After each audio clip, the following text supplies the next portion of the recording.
আসসালামু আলাইকুম। অনার্স তৃতীয় বর্ষের সম্মান শিক্ষার্থীরা, আশা করি তোমরা সবাই ভালো আছো। আমি ফারজানা জেসমিন, সহযোগী অধ্যাপক, রাষ্ট্রবিজ্ঞান বিভাগ, ঢাকা কলেজ।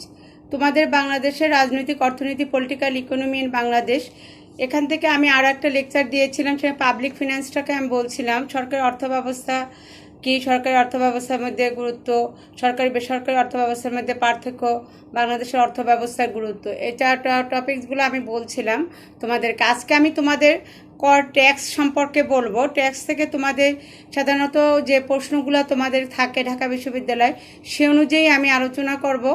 ট্যাক্সের সাথে সংশ্লিষ্টতা আছে এরকমের প্রশ্নগুলো সম্পর্কেই বা এই চ্যাপ্টারগুলো সম্পর্কে আজকে আমি তোমাদেরকে বলবো। তোমরা মনোযোগ দিয়ে আশা করি আমার বলাটা বা লেকচারটা তোমরা অনুধাবন করবে এবং সে অনুযায়ী তোমরা তোমাদের প্রস্তুতি নিয়ে ফেলবে। তো এই করকে আমরা জানি যে কর থেকে আমরা যে প্রশ্নগুলো সাধারণত আসে সেটা হলো কর কি একটি উত্তম করের বৈশিষ্ট্য। উত্তম করের বৈশিষ্ট্যসমূহ আলোচনা করো। এরপরে তুমি কি বাংলাদেশের কর কাঠামোকে উত্তম বলে বর্ণনা করো, অথবা বাংলাদেশের ন্যায় উন্নয়নশীল দেশের কর কাঠামো সম্পর্কে আলোচনা করো। এরপরে প্রত্যক্ষ কর আছে, পরোক্ষ কর আছে। এর প্রত্যক্ষ পরোক্ষ করের মধ্যে পার্থক্য, এর সুবিধা অসুবিধা, আর বাংলাদেশের কর কাঠামোর বৈশিষ্ট্য যেটা বলছিলাম। আর বাংলাদেশের কর কাঠামোকে তুমি উন্নয়নশীল দেশের কর কাঠামোকে বলা হয় এবং এগুলো সম্পর্কে আলোচনা করো। তো আমরা এই সাধারণত দেখা যায় যে এই ধরনের প্রশ্নগুলোই আমাদেরকে আসে। তো যেখানে আমরা কর সম্পর্কে জানবো আসলে কর কি এবং একটা উত্তম করের বৈশিষ্ট্যগুলো কি হতে পারে। তো করটা হলো, কর একটা আধুনিক সরকারের একটা আয়ের প্রধান উৎস হলো কর। রাষ্ট্রের পরিচালনার ব্যয় নির্বাহ করার জন্য সরকারের অর্থের প্রয়োজন হয়। কর থেকে সরকার অর্থ সংগ্রহ করে থাকে। করটা হলো সরকারি আয়ের একটা উৎস। সরকার যে রাষ্ট্র পরিচালনার জন্য যে একটা খরচ লাগবে, ব্যয়, সেটা নির্বাহ করার জন্য সরকার অর্থ পায়। কর থেকে সরকার অর্থ সংগ্রহ করে থাকে। এই প্রাচীনকাল থেকেই এই কর ব্যবস্থা বিদ্যমান ছিল। সুনির্দিষ্ট কতগুলো নিয়ম নীতির মাধ্যমে সরকার এ কর সংগ্রহ করে থাকে। একটি দেশের কর কাঠামো দেখেই বোঝা যায় যে সরকার ব্যবস্থা তার দুর্বল নাকি সবল। আর সে কারণেই সরকারকে উত্তম কর ব্যবস্থা প্রবর্তনের ব্যবস্থা করতে হয়।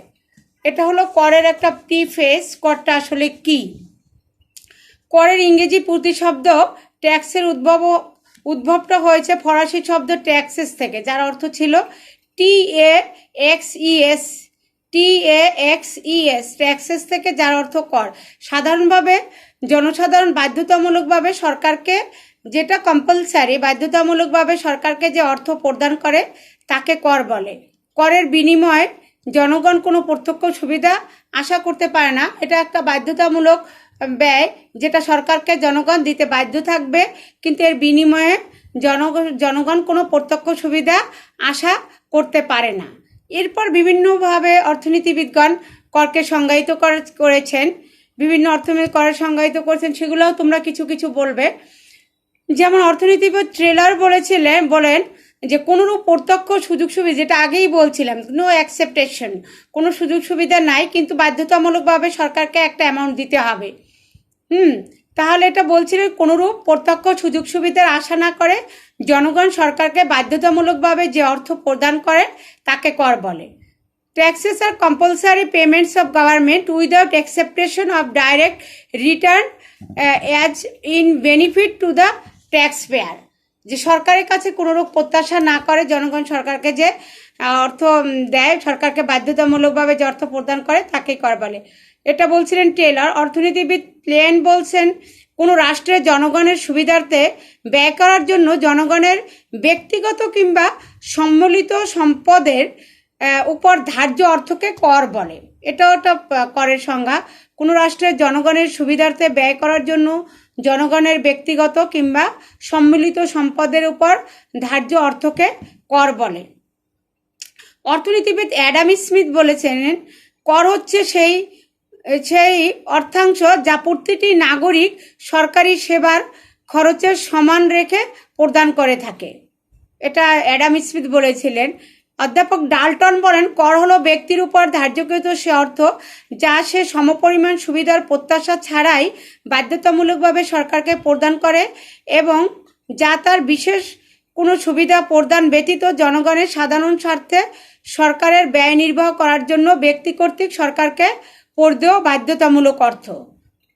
এরপর ইকোনমিক কাউন্সিলের একটা সদস্যগণ ওইসিডির সদস্যগণের মতে কর হচ্ছে সরকারকে পড়দেও বাধ্যতামূলক পূর্তি দানহীন অর্থ, মানে রিটার্ন কিছুই পাবে না। এটা ডাল্টন আরও বলছিলেন কর হচ্ছে সরকার কর্তৃক আরোপিত বাধ্যতামূলক একটা দান। A tax is a compulsory contribution imposed by a public authority. অধ্যাপক টেসিগের মতে করের প্রধান বৈশিষ্ট্য হলো এর বিনিময়ে করদাতা রাষ্ট্রের কাছ থেকে কোনো বিশেষ উপকার পেতে পারে না। এখন দেখো করকে বিভিন্নভাবে বলেছেন বিভিন্ন অর্থনীতিবিদগণ। সুতরাং সাধারণভাবে জনগণ সরকারকে বাধ্যতামূলকভাবে যে অর্থ প্রদান করে তাকে কর বলে। করের বিনিময়ে সরকার জনগণকে কোনো প্রত্যক্ষ সুবিধা প্রদান করে না। তারপর করের প্রকার বা টাইপস অফ কর আছে, তোমরা এখানে জানো। কর হলো কি, আগেই বলছি, সরকারি রাজস্বের প্রধান উৎস হলো কর। সরকার তার ব্যয় মেটানোর জন্য বিভিন্ন খাত থেকে অর্থ সংগ্রহ করে। কর ব্যবস্থার ধরন বিভিন্ন দেশে বিভিন্ন রকম। সরকারি কর আদায় জনগণের জন্য বাধ্যতামূলক। কর ধার্যের সময় সরকারকে বিভিন্ন বিষয় বিবেচনা করতে হয়, যেমন সমতা, ন্যায় বিচার, করদাতার সামর্থ্য, সুবিধা ইত্যাদি। এগুলোর উপরে কর প্রদানের বিনিময়ে জনগণ যেমন সরকারের কাছ থেকে প্রত্যক্ষ কোনো সুযোগ সুবিধা প্রত্যাশা করতে পারে না, তেমনি সরকারকে কর ধার্য আদায়ের সময় জনগণের সুবিধা অসুবিধার দিকেও লক্ষ্য রাখতে হবে। কোন কোন প্রতিষ্ঠান, ব্যক্তি বা কিভাবে কতটুকু কর দিবে তারই আছে। এই জিনিসগুলো সরকারের এখতিয়ারে থাকবে, সরকার এটা বিবেচনা করবে। করের শ্রেণীবিভাগ প্রধানত দুইটি বিষয়ের উপর ভিত্তি করে করের প্রকারভেদ করা হয়। একটা ছিল কর ঘাত, আর একটা হলো করপাত। কর ঘাত ও করপাত। কর ঘাত ও করপাত হলো, করঘাত ব্যক্তি হলো সুনির্দিষ্ট কোনো ব্যক্তি বা প্রতিষ্ঠানের উপর আরোপিত কর, আর করপাত হলো করের বিভিন্ন পর্যায় অতিক্রমের পর যে ব্যক্তি বা প্রতিষ্ঠানের উপর কর আরোপ করা হয়। এই দুটি বিষয়ের উপর ভিত্তি করে দুটি শ্রেণীতে বিভক্ত করা যায় কর ব্যবস্থাকে। একটা ছিল প্রত্যক্ষ কর ডাইরেক্ট, আর একটা ইনডাইরেক্ট কর পরোক্ষ কর। প্রত্যক্ষ করটা ছিল কোনো ব্যক্তি বা প্রতিষ্ঠানের উপর আরোপিত কর যদি শুধুমাত্র সেই ব্যক্তি বা প্রতিষ্ঠানকে পরিশোধ করতে হয়, তাহলে তাকে ব্যক্তি সরাসরি যে করটা দেবে সেটাই ডাইরেক্ট কর, প্রত্যক্ষ কর। এই ব্যবস্থায় করের ভার অন্যের উপর চাপানোর কোনো সুযোগ নাই। এক্ষেত্রে করঘাত ও করপাত একই ব্যক্তি বা প্রতিষ্ঠানকে ব্যয় করতে হয়, যেমন আয়কর ও ভূমিকর। সরকারি কর্মচারীরা যারা আছে, সরকারের বেতন থেকে একটা অংশ ডাইরেক্ট সরকারকে দিয়ে দিতে হয়, এটা আয়কর থেকে দিয়ে দেয়, আয়ের উৎস থেকে। তারপর ভূমিকর, তোমার ব্যক্তিগত সম্পত্তি থাকলে সেটার উপর ট্যাক্স থাকবে, সেটার উপর দিয়ে এটা ডাইরেক্ট দিতে হবে। এটা ডাইরেক্ট কর। আমার কোনো কিছু নিজস্ব ব্যবসা প্রতিষ্ঠান আছে, ইনস্টিটিউশন আছে, সেটা যে ডাইরেক্ট আমি যে করটা দেবো সেটা ডাইরেক্ট কর। পরোক্ষ করটা হলো যে করের করঘাত ও করপাত ভিন্ন ব্যক্তিকে বহন করতে হয়, অর্থাৎ যে করের আপাতভার এক ব্যক্তির উপর এবং চূড়ান্তভার অন্য ব্যক্তির উপর পড়ে তাকে পরোক্ষ কর বলে, যেমন বিক্রয় কর, আবগারি কর, শুল্ক ইত্যাদি। এগুলো বন্টন পদ্ধতি অনুসারে করভার। বন্টন করভারকে আবার বন্টন পদ্ধতি অনুসারে তিন ভাগে ভাগ করা হয়েছিল। একটা ছিল সমানুপাতিক কর ব্যবস্থা, যখন করদাতার আয়ের পরিমাণ বিবেচনা না করে তার নিকট থেকে সমান হারে কর আদায় করা হয়, তাকে সমানুপাতিক কর ব্যবস্থা বলে। তারপর ছিল প্রগতিশীল কর ব্যবস্থা, যখন করদাতার আয়ের হার ও কর বৃদ্ধির হার আনুপাতিক হারে বৃদ্ধি পায় তাকে প্রগতিশীল কর ব্যবস্থা বলে। এ কর ব্যবস্থা আয় বৃদ্ধির সাথে ক্রমবর্ধমান হারে করের হার বৃদ্ধি পায়, যেমন বাংলাদেশের বর্তমান প্রগতিশীল অর্থ ব্যবস্থা। তারপর ছিল অধোগতিশীল কর ব্যবস্থা। করদাতার সম্পত্তি ও আয়ের পরিমাণ বৃদ্ধির সাথে সাথে যদি ক্রমান্বয়ে তার করের পরিমাণ হ্রাস পেতে থাকে তাহলে অধোগতিশীল কর ব্যবস্থা বলা হয়। এগুলো ছিল করের অবস্থা। প্রত্যক্ষ সরকারি আয়ের প্রধান উৎসই হলো কর।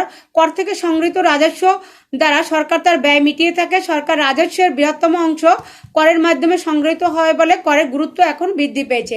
প্রত্যক্ষ কর আগেই বলছিলাম, কোনো ব্যক্তির উপর কর ধার্য হলে যদি সেই ব্যক্তিকেই শেষ পর্যন্ত করের আর্থিক ব্যয় বহন করতে হয় তাহলে সেই করকে প্রত্যক্ষ কর বলা হয়। অন্যভাবে বলা যায় যে করের প্রাথমিক চাপ ও আসল চাপ একই ব্যক্তির উপর পড়ে তাকেও প্রত্যক্ষ কর বলে। প্রত্যক্ষ করের ক্ষেত্রে করঘাত ও করপথ একই ব্যক্তির উপর পড়ে, যেমন বলছিলাম আয়কর, সম্পত্তি কর, ভূমিকর ইত্যাদি প্রত্যক্ষ কর। এসব করের ভার ব্যক্তি অন্যের উপর চাপাতে পারে না। সুতরাং যে করের আপাত ভার এবং চূড়ান্ত ভার একই ব্যক্তির উপর অর্পিত হয় তাকে প্রত্যক্ষ কর বলে। পরোক্ষ করটা ছিল যে করের বোঝা অন্যের উপর চাপানো যায় তাকে পরোক্ষ কর বলে। পরোক্ষ করের ক্ষেত্রে করের করঘাত এবং করপাত ভিন্ন ভিন্ন ব্যক্তির উপর পড়ে, যেমন বিক্রয় কর, আবগারি শুল্ক, প্রমোদ কর ইত্যাদি কর। এক্ষেত্রে করঘাত বিক্রেতার উপর পড়লেও করপাত ক্রেতাকেই বহন করতে হয়। সুতরাং যে করের করঘাত করদাতা নিজে বহন করে কিন্তু করপাত অন্যের উপর চাপাতে পারে তাকে পরোক্ষ কর বলে। এরপর প্রত্যক্ষ কর ও পরোক্ষ করের এই জিনিসগুলোর মধ্যে কিছু পার্থক্য আছে, সংজ্ঞাগত পার্থক্য আছে। তোমরা করের ধরনের ক্ষেত্রে পার্থক্য আছে, করের আরোপের ক্ষেত্রে পার্থক্য আছে, তারপর করঘাত করপাত যেটা বললাম সেটার উপর আছে, কর ভাড়া আছে, মূল্য আছে প্রত্যক্ষ, তারপর চাহিদা যোগানের মধ্যে পার্থক্য আছে, তারপরে বিভিন্ন রকমের আছে। তো এই পার্থক্যগুলো প্রত্যক্ষ কর পরোক্ষ করের মধ্যে যে পার্থক্যগুলো আছে তোমরা এভাবে করে সেটাও তোমরা লিখতে পারবে। সংজ্ঞার পার্থক্য তো আগেই বললাম, যে করের করঘাত ও করপাত একই ব্যক্তির উপর পড়ে তাকে প্রত্যক্ষ কর, আর যে করের করঘাত ও করপাত ভিন্ন ভিন্ন ব্যক্তির উপর পড়ে তাকে পরোক্ষ। তারপর করের ধরন, প্রত্যক্ষ কর সবচেয়ে বেশি প্রগতিশীল এবং অর্থনৈতিক সমতা আনয়নে অত্যন্ত কার্যকরী। পরোক্ষ কর প্রগতিশীল নয় এবং এটা অধোগতিশীল, অনেক সময় নিম্নমুখী হয়ে যায় এবং আয় বন্টনে এটা অসমতা বৃদ্ধি করে। কর আরোপের ক্ষেত্রে যেসব ক্ষেত্রে প্রত্যক্ষ কর আরোপ করা যায় না সেসব ক্ষেত্রে প্রত্যক্ষ কর আরোপ করা, পরোক্ষ কর আরোপ করা যায় না সেখানে প্রত্যক্ষ কর আরোপ করা হয়। যেসব ক্ষেত্রে প্রত্যক্ষ কর আরোপ করা যায় সেক্ষেত্রে পরোক্ষ কর আরোপ করা হয়। তারপর করঘাত একই ব্যক্তি বা প্রতিষ্ঠানকে বহন করতে হয়, আর এটা ভিন্ন ভিন্ন ব্যক্তি বা প্রতিষ্ঠানকে বহন করতে হয়। কর ভার, প্রত্যক্ষ করের ভার অন্যের উপর চাপানো যায় না, কিন্তু পরোক্ষ করের ভার অন্যের উপর চাপানো যায়। মূল্য, এই কর দ্রব্যের মূল্যকে প্রভাবিত করে না, কিন্তু এই কর দ্রব্যের মূল্যকে যথেষ্ট প্রভাবিত করে। তারপর চাহিদা যোগান, এই কর সরকারি কোনো ক্রয় বিক্রয়যোগ্য পণ্যের উপর আরোপ করা যায় না বলে তা দ্রব্যের চাহিদা ও যোগানকে প্রভাবিত করতে পারে না। কিন্তু পরোক্ষ কর একর সরকারি উৎপাদিত আমদানিকৃত দ্রব্য সামগ্রীর উপর আরোপ করা যায়, তাই একর দ্রব্যের চাহিদা ও যোগানকে প্রভাবিত করতে পারে। এরপর প্রত্যক্ষ কর উৎপাদন বা আয়ের উপর ধার্য করা হয়, পরোক্ষ কর ভোগের বা ব্যয়ের উপর ধার্য করা হয়। উদাহরণ যেমন সম্পত্তি কর, ব্যয় কর, মৃত্যু কর, দান কর, মুনাফা কর, এগুলো প্রত্যক্ষ কর। আর যেমন ভ্যাট, মূল্য সংযোজন কর, আবগারি শুল্ক, বাণিজ্য প্রমোদ কর শুল্ক, এই জিনিসগুলো ছিল প্রত্যক্ষ কর পরোক্ষ করের মধ্যে পার্থক্য। এরপর দেখো প্রত্যক্ষ করের কিছু অ্যাডভান্টেজ এবং ডিসঅ্যাডভান্টেজ আছে। প্রত্যক্ষ কর কোনো ব্যক্তির উপর যখন কর ধার্য করা হলো সেই ব্যক্তিকে শেষ পর্যন্ত করের আর্থিক ব্যয় বহন করতে হয়, করলে সেই করকে প্রত্যক্ষ কর বলা হয়। প্রত্যক্ষ করের সুবিধা হলো ন্যায় নীতি। প্রত্যক্ষ কর ন্যায় নীতির উপর প্রতিষ্ঠিত লোকের আয়ের পরিমাণ সামর্থ্য অনুযায়ী এই কর ধার্য করা হয়, তখন সে তা একটা বিবেচনা করে তার একটা আয়ের একটা অংশ থেকে সরকারকে কর দিয়ে থাকে। নিশ্চয়তা, প্রত্যক্ষ কর নিশ্চয়তা নীতি মেনে চলে কখন কী পরিমাণ কোথায় কিভাবে কর দিতে হবে করদাতাদের জন্য তা সুনিশ্চিতভাবে জানা থাকে, ফলে করদাতা এবং সরকার উভয় তাদের আয় ব্যয় সম্পর্কে নিশ্চিত হতে পারে। তারপর সমতার নীতি, প্রত্যক্ষ কর সমতার নীতি মেনে চলে, ফলে ধনীদের নিকট থেকে বেশি হারে এবং দরিদ্রের নিকট থেকে কম হারে কর আদায় করে, যাতে করদাতাদের মধ্যে সমতার ভারসাম্য প্রতিষ্ঠিত হয়। মিতব্যয়িতা, প্রত্যক্ষ কর মিতব্যয়িতার নীতি অনুসরণ করে, করদাতাদের নিকট থেকে কর সরাসরি আদায় করা হয় বলে কর আদায়ের ব্যয় খুব কম হয়। স্থিতিস্থাপকতা, প্রত্যক্ষ কর স্থিতিস্থাপক, প্রয়োজন অনুসারে করের হ্রাস বৃদ্ধি করে রাজস্বের পরিমাণও হ্রাস বৃদ্ধি করা যায়। তারপর ছিল প্রগতিশীল, প্রত্যক্ষ কর প্রগতিশীল হার ধার্য করা যায়, এ কর ছাড়া অন্য কোনো কর প্রগতিশীল হার ধার্য করা যায় না। উৎপাদনশীল, প্রত্যক্ষ কর উৎপাদনশীল, প্রয়োজন বোধে করের হার পরিবর্তন করে সহজেই কর রাজস্বের পরিমাণ বৃদ্ধি করা যায়। মুদ্রাস্ফীতি রোধ করা যায়, মুদ্রাস্ফীতি রোধে প্রত্যক্ষ কর গুরুত্বপূর্ণ ভূমিকা পালন করে থাকে। নতুন প্রত্যক্ষ কর ধার্য করে মুদ্রাস্ফীতির প্রয়োগ হ্রাস করা যায়। নাগরিক সচেতনতা বৃদ্ধি, প্রত্যক্ষ কর করদাতাদের নাগরিক চেতনা জাগ্রত করে, করদাতারা প্রত্যক্ষভাবে কর প্রদান করে বলে তারা সরকারি ব্যয় সম্পর্কে সজাগ দৃষ্টি রাখে, ফলে তাদের নাগরিক চেতনা বৃদ্ধি পায়। এবং প্রত্যক্ষ করের দেখো এই সুবিধাগুলো আছে। প্রত্যক্ষ করের কিছু ডিসঅ্যাডভান্টেজ আছে, সেটা ছিল অপ্রিয়। প্রত্যক্ষ কর খুবই একটা, কারণ সরাসরি নিজেদের পকেট থেকে কর দিতে হয় বলে অনেক সময় লোকরা একটা বিরক্তি ফিল করে, তারা পছন্দ করে না। কর ফাঁকি দেওয়ার একটা প্রবণতা থাকে, প্রত্যক্ষ করের ক্ষেত্রে কর ফাঁকি দেওয়ার প্রবণতা বৃদ্ধি পায়। করদাতারা কর ফাঁকি দেওয়ার জন্য নানা রকম অসুধ উপায় অবলম্বন করে থাকে। স্বেচ্ছাচারিতা, প্রত্যক্ষ কর নির্ধারণ ক্ষেত্রে কোনো নির্দিষ্ট পরিমাণ মাপকাঠি নেই বলে অনেক ক্ষেত্রে কর্তৃপক্ষের খেয়ালখুশি মতো কর ধার্য করা হয়, ফলে অনেক সময় ন্যায় নীতি উপেক্ষিত হয়। তারপর কর্মোদ্যম এবং সঞ্চয় হ্রাস, প্রত্যক্ষ করের হার বেশি হলে লোকের সঞ্চয় স্প্রিয় কর্মোদ্যম হ্রাস পায়, ফলে দেশের মূলধন গঠন ও কার্যক্রম ব্যাহত হয়। অসুবিধার জন্য প্রত্যক্ষ কর প্রদান পদ্ধতি খুবই জটিল, এ কর প্রদানের ক্ষেত্রে হিসাব নিকাশ করতে হয় বলে করদাতাদের পক্ষে অনেক সময় অসুবিধাজনক হয়। এরপর দেখো পরোক্ষ করের কিছু সুবিধা অসুবিধা আছে, আমি একটু সংক্ষেপে বলে যাচ্ছি। পরোক্ষ কর ছিল যে কর অপসারণ করা যায় তাকে পরোক্ষ কর বলে। কর ব্যবস্থা কর ঘাত এবং করপাত ভিন্ন ভিন্ন ব্যক্তিকে বহন করতে হয়। যেমন পরোক্ষ করের সুবিধা আছে, আছে কি, পরোক্ষ করের সুবিধাগুলো ছিল জনপ্রিয়তা। পরোক্ষ কর জনগণের কাছে অনেক জনপ্রিয়, কারণ এই জনগণ প্রত্যক্ষভাবে পরিশোধ করে না, দ্রব্যমূল্যের সাথে সংশ্লিষ্ট বলে এই কর পরিশোধকে জানাতে তেমন অসুবিধা। স্থিতিস্থাপকতা এখানেও আছে। পরোক্ষ কর স্থিতিস্থাপক বলে সরকার নিজের প্রয়োজনে এই করের পরিমাণ অনেক সময় হ্রাস বৃদ্ধি করতে পারে। তারপরে কর ফাঁকি রোধ। পরোক্ষ কর অন্যতম একটা সুবিধা হলে এইটি ফাঁকি দেওয়া যায়, কারণ দ্রব্যের দামের সাথে এই কর যুক্ত থাকে বলে জনগণ করদানে বাধ্য থাকে। করদাতাদের জন্য সুবিধাজনক একটা ব্যাপার থাকে। পরোক্ষ কর আদায় করা জনগণের জন্য সহজ, কারণ দ্রব্য সামগ্রী ক্রয় করার সময় এই কর দিতে হয়। তারপরে ক্ষতিকর দ্রব্যের ভোগ হ্রাস আছে। দেশীয় শিল্পের সংরক্ষণ। দেশীয় শিল্প হচ্ছে অর্থনৈতিক উন্নয়নের একটা হাতিয়ার, তাই এই শিল্পের সংরক্ষণ ও প্রসার আবশ্যক। এই জন্য বিদেশ থেকে আমদানিকৃত বিভিন্ন বিলাসজাত পণ্যের উপর অধিক কর আরোপ করলে বিদেশি পণ্যের ব্যবহার কমে যাবে, এর ফলে দেশীয় পণ্যের চাহিদা বৃদ্ধি পাবে। দেশীয় পণ্য ব্যবহার করবে। সমতা বিধান। দেশের বিত্তমান শ্রেণীর ব্যবহার্য বিভিন্ন বিলাসজাত দ্রব্যের উপর অধিকারে কর আরোপ করে পরে জনগণের ব্যবহার্য দ্রব্যের উপর নিম্ন হারে কর বসালে ধনী দরিদ্রের বৈষম্য, যেমন বিলাসজাত দ্রব্যগুলা, তারপরে তামাকজাত দ্রব্য, গাড়ি, তোমরা যেগুলো জানো, এগুলোর উপর সরকার সবসময় বেশি হারে কর ধার্য করে যাতে এরা দিতে পারে, এবং গরিবের উপর কর অনেকটা কম থাকে। আমরা প্রত্যক্ষ বা পরোক্ষভাবে সবাই কর দিয়ে থাকে, জিনিসটাও সরকারের থাকে। পরোক্ষ করের কিছু অসুবিধা আছে। অনিশ্চয়তা, তারপর সামাজিক অসমতা, ব্যয়বহুল, এটা মুদ্রাস্ফীতি সৃষ্টি করে। ব্যবসা বাণিজ্যে অস্বাভাবিক গতি বাড়ায়, আয় ও কর্মসংস্থান হ্রাস করে, নাগরিক চেতনার অভাব থাকে। এই যে জিনিসগুলো দেখো, এই জিনিসগুলো প্রত্যক্ষ এবং পরোক্ষ করের যখন পার্থক্য আসবে বা সুবিধা অসুবিধা, তখন তোমরা এলে পারে ওই যেটা আমরা বলতে পারি যে সব কর ব্যবস্থায় সুবিধা অসুবিধাগুলো বিদ্যমান, কোনো কর ব্যবস্থায় সম্পূর্ণ ত্রুটি মুক্ত নয়। সেই হিসাবে পরোক্ষ করের বিভিন্ন সুবিধা অসুবিধা বিদ্যমান। পরোক্ষ কর জনগণকে সরাসরি প্রদান করা না গেলেও এটা কর নির্ধারণ সরকারকে জনস্বার্থে বিবেচনা করতে হয়। তাই কর ব্যবস্থা প্রত্যক্ষ না পরোক্ষ হবে তা নির্ভর করে সে দেশের সরকার ও জনগণের উপর।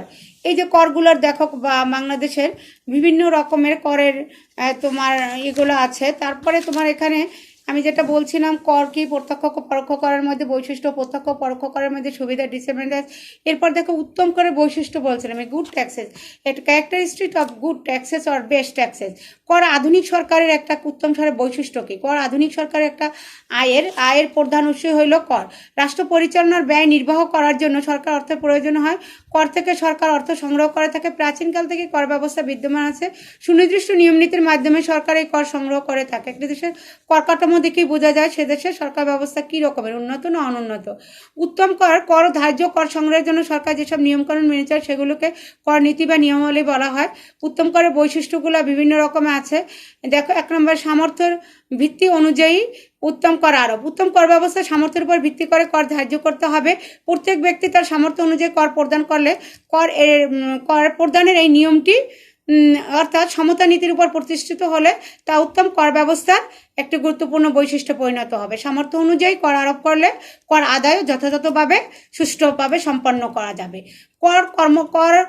কর্মকর্তাদের নিরপেক্ষতা অর্জন। জনগণ কর পছন্দ করে না, সে কারণে অনেকের মধ্যে কর ফাঁকি দেওয়ার প্রবণতা দেখা যায়। আবার কর প্রশাসনের সাথে সংশ্লিষ্ট কিছু কর্মচারী অদক্ষতা, দুর্নীতি, স্বজনপ্রীতি, কর আইনে ফাঁক সৃষ্টি করা, তারপর সরকারি খাতে আয় হ্রাস করে। এই ব্যবস্থা উত্তম কর ব্যবস্থার জন্য দুর্বলতা দূরীকরণ করা দরকার, এবং সাথে সাথে সংশ্লিষ্ট কর্মচারীদের দুর্নীতি ও স্বজনপ্রীতি তদন্ত করা দরকার। তারপর নিশ্চয়তা। উত্তম কর ব্যবস্থা নিশ্চয়তা নীতি অনুসরণ করা উচিত। করদাতাগণ কী পরিমাণ, কখন, কোথায়, কিভাবে কর পরিশোধ করতে হবে সে সম্পর্কে তাদের পূর্বেই অবগত করতে হবে। এভাবে কর প্রদানের সুষ্ঠু ব্যবস্থার মাধ্যমে কর আরোপ করলে কর প্রদানকারী এবং সরকার উভয় বাজেট প্রণয়ন সহজভাবে করতে পারবে। সেই কারণে উত্তম কর ব্যবস্থার নিশ্চয়তার নীতিটাও মানা প্রয়োজন। সহজ সরল কর নীতি। উৎপাদনশীলতা একটা বৈশিষ্ট্য আছে। উত্তম কর ব্যবস্থা উৎপাদনশীল এবং নমনীয় হবে। জনসংখ্যা বৃদ্ধির সাথে সাথে করের পরিমাণ স্বয়ংক্রিয়ভাবে বৃদ্ধি পাবে। প্রয়োজনীয় করের পরিমাণ ও কর আদায়ের সময় পরিবর্তনে নমনীয় থাকতে হবে। সহজ সরল কর নীতি। উত্তম কর ব্যবস্থাকে অবশ্যই সহজ সরল হতে হবে, যাতে করদাতাগণ সহজেই তা বুঝতে পারে। এতে কর ধার্য এবং কর সংগ্রহ প্রক্রিয়ায় কোনো জটিলতা থাকবে না। উত্তম কর ব্যবস্থা করদাতাদের নিকট কখন, কোথায়, কিভাবে কর দিতে হবে তা একটা স্পষ্ট নীতিমালার মধ্যে থাকবে। স্থিতিস্থাপকতা। উত্তম কর ব্যবস্থা অন্যতম বৈশিষ্ট্য হল স্থিতিশীল। স্থিতিশীল কর পদ্ধতি করদাতা আগেই তাদের কর দায় সম্পর্কে অবগত হয়ে থাকে এবং তারা একটা প্ল্যান করে নিতে পারে। তাছাড়া অস্থিতিশীল কর পদ্ধতি ব্যবসায়ীদের ক্ষতিগ্রস্ত করে, সে কারণে ঘন ঘন তারা এটা পরিবর্তন করা পছন্দ করে না। প্রগতিশীলতা। উত্তম কর ব্যবস্থা একটা প্রগতিশীল হবে। পরিকল্পনার অর্থনীতিবিদ কর্তৃক করের বর্তমান প্রান্তিক উপযোগী ব্যবস্থা আবিষ্কৃত হওয়ার পর এটা প্রমাণিত হয় যে আয়ের সমানুপাতিক হারে কর আরোপ করলে ন্যায়নীতি বজায় থাকে না। এই কারণে অর্থনীতিবিদ মার্শাল বলছিলেন প্রগতিশীল কর ব্যবস্থায় বাঞ্ছনীয় পদ্ধতি এবং এই হারে কর আরোপ করা প্রয়োজন।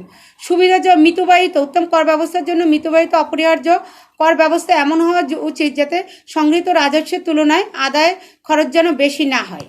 এই মিতব্যয়িতাটা খেয়াল করতে হবে। এরপর সুবিধাজনক নীতি আছে, উত্তম কর ব্যবস্থা হবে সুবিধাজনক, সুবিধার কথা চিন্তা করেই কর আরোপ করা প্রয়োজন। তারপরে বাণিজ্য চক্র বিরোধী কর ব্যবস্থা এমনভাবে সাজাতে হবে যেমন বাণিজ্য চক্রজনিত কারণে মুদ্রাস্ফীতি কিংবা মন্দার সৃষ্টি হলে করের পরিমাণ বৃদ্ধি কিংবা হ্রাস করে অর্থনৈতিক স্থিতিশীলতা অর্জন করা যায়। অর্থাৎ উত্তম কর ব্যবস্থা থাকবে বাণিজ্য চক্র বিরোধী। প্রেরণ উত্তম কর ব্যবস্থা ব্যক্তি কাজ করার প্রেরণা সঞ্চার বিনিয়োগ স্প্রিয় এবং উদ্যোগ গ্রহণে ঝুঁকি নিতে সাহায্য করবে। এই বৈশিষ্ট্যগুলো থাকবে। সামঞ্জস্যতা উত্তম কর ব্যবস্থা হবে সরকারের গৃহীত নীতির সাথে সামঞ্জস্যহীন কর নীতি কর ব্যবস্থাকে অচল করে দিতে পারে।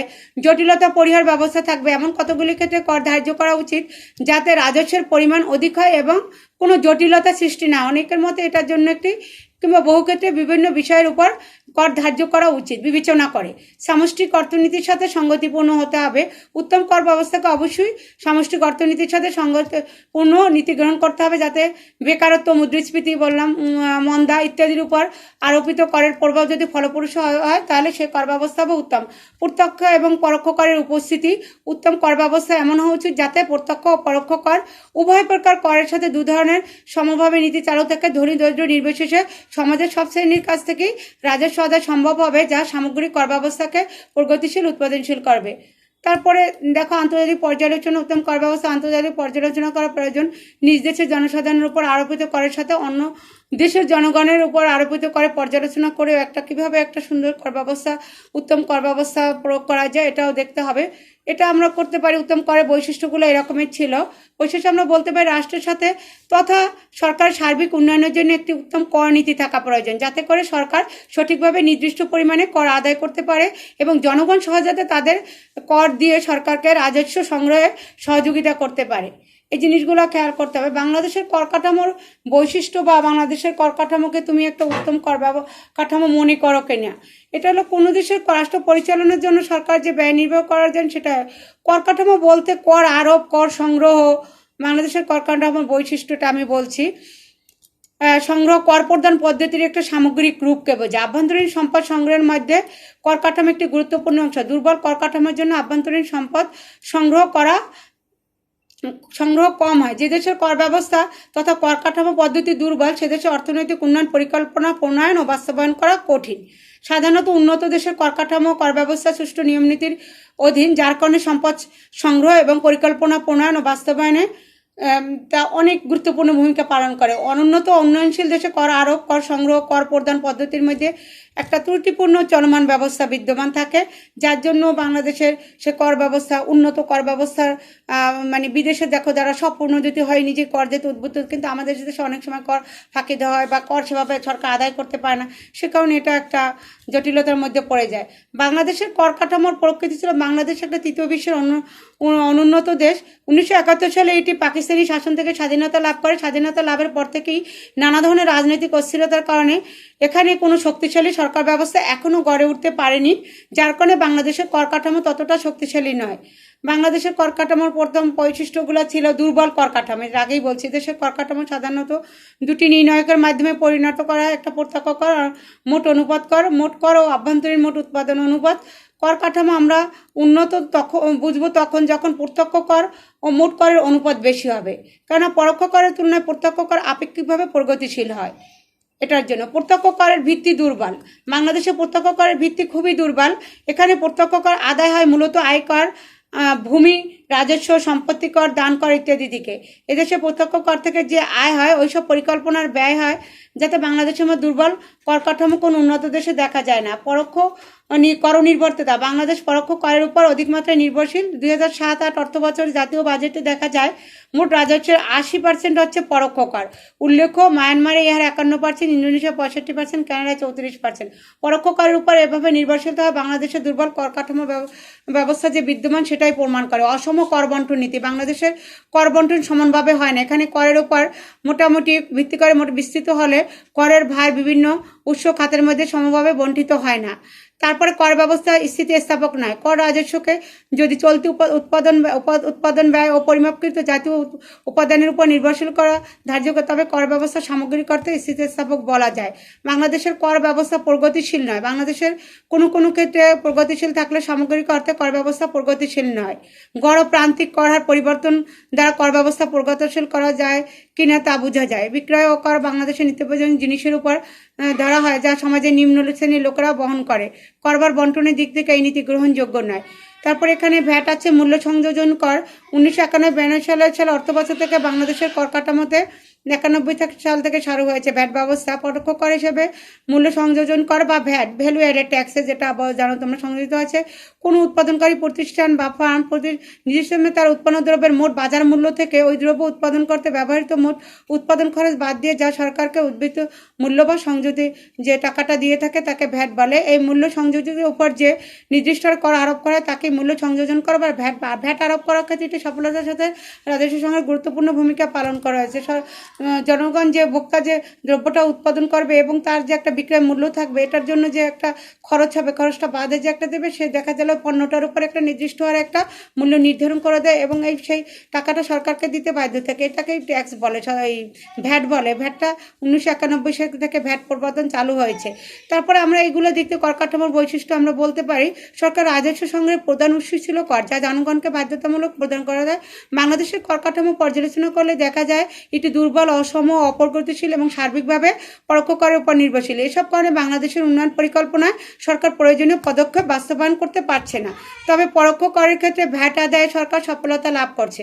কর প্রশাসনের দক্ষতা বৃদ্ধির মাধ্যমে নতুন নতুন করের উৎস সন্ধান করে সরকার কর কাঠামোকে শক্তিশালী করার পদক্ষেপ নিতে পারে। ফলে বাংলাদেশের সার্বিক অর্থনীতি অগ্রগতির জন্য কি হয়, শক্তিশালী কর কাঠামো ব্যবস্থা প্রয়োজন।